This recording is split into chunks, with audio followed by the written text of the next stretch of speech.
Dans cette vidéo, je vais vous montrer comment vous pouvez accélérer un fichier audio gratuitement et facilement sur Windows. Vous connaissez sans doute des convertisseurs en ligne ou des logiciels qui permettent de faire tout ça, mais ils sont souvent payants ou limités. Donc nous n'allons pas utiliser ces convertisseurs ni ces logiciels. À la place, nous allons utiliser un outil gratuit qui est justement utilisé par de nombreux logiciels et même YouTube. Cet outil, c'est FFmpeg, c'est un logiciel ou une librairie qui va vous permettre de faire de la conversion vidéo ou audio. La première étape consiste à télécharger le petit outil. Pour ça, nous allons sur Google ou n'importe quel moteur de recherche, on tape FFmpeg et puis juste ici sur le premier lien, vous cliquez sur Download FFmpeg. Ensuite sur le site, vous cliquez sur l'icône Windows juste ici, puis juste là, vous appuyez sur la première ou la deuxième option, peu importe. Je vous mets également le lien direct en description, comme ça vous avez juste à cliquer dessus. Il ne vous reste plus qu'à télécharger le kit essentiel juste là. Et voilà, le téléchargement a démarré, on va attendre qu'il se termine. Lorsque c'est fait, il ne reste plus qu'à ouvrir le dossier contenant le fichier. Et voilà, on retrouve notre fichier FFmpeg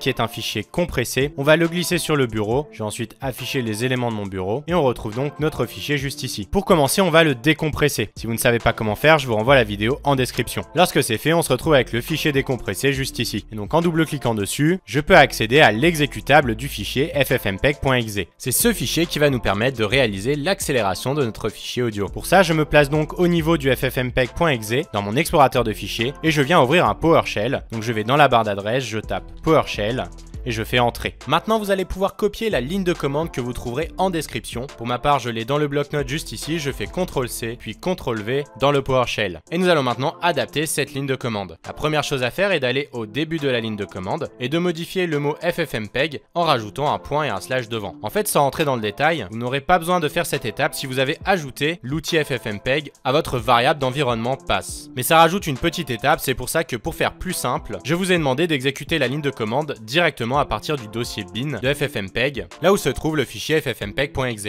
La deuxième chose à adapter est le chemin d'accès vers le fichier audio input, c'est-à-dire celui que vous souhaitez modifier. Donc vous avez juste à utiliser votre explorateur de fichiers pour naviguer jusqu'au fichier audio que vous souhaitez modifier. Lorsque c'est fait, vous le sélectionnez, puis clic droit dessus, propriétés, et vous retrouvez juste ici l'emplacement du fichier, c'est-à-dire le dossier contenant le fichier audio. Donc vous copiez l'emplacement du fichier, puis vous venez le coller à la place de input.mp3 et vous rajoutez à la fin le nom du fichier. En l'occurrence, pour ma part, c'est audio.mp3. On vient ensuite modifier la vitesse d'accélération de l'audio. On va mettre par exemple 2 pour accélérer par 2. Si vous souhaitez accélérer seulement de 50% par exemple, vous mettez 1,5. Et si vous le souhaitez, vous pouvez également modifier le nom du fichier output. Pour ma part, je vais laisser output.mp3. Je vais juste faire en sorte qu'il soit sur le bureau. Donc je rajoute le chemin d'accès vers mon bureau. Et lorsque vous avez terminé, vous appuyez sur la touche entrée. La conversion se lance et prendra un certain temps en fonction de la taille du fichier que vous souhaitez accélérer. Et lorsque c'est terminé, rendez-vous sur le bureau pour ma part et on retrouve bien le fichier output.mp3 juste ici. Et quand on compare avec le fichier input, en regardant les propriétés du fichier input dans détail juste ici, on voit que la durée était de 1 minute 58 et maintenant si on regarde les propriétés du fichier output, on voit que le fichier fait 1 minute, soit à peu près la moitié du fichier input. On a donc accéléré de x2 notre fichier audio. Voilà, n'hésitez pas à nous donner vos meilleures idées en commentaire, à vous abonner à la chaîne, à commenter, à liker la vidéo et on se retrouve pour plus d'astuces et de tutos en 1 minute.